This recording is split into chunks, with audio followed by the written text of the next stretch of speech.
palavras a dizer dentro do coração,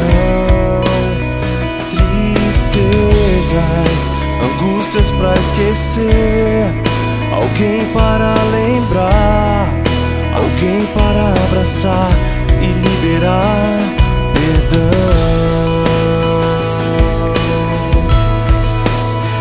Eu sei que é difícil agir, difícil de aceitar o erro de alguém que você tanto amou.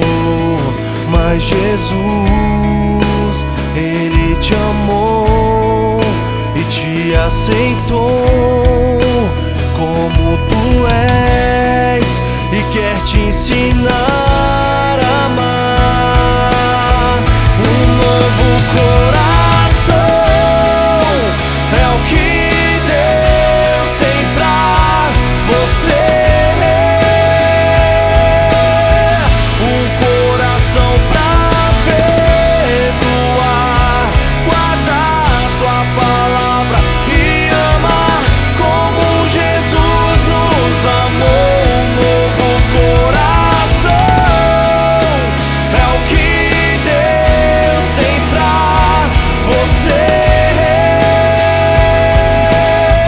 Um coração em comunhão pra juntos cantar e amar como Jesus nos amou. Eu sei que é difícil agir, difícil de aceitar o erro de alguém que você tanto amou.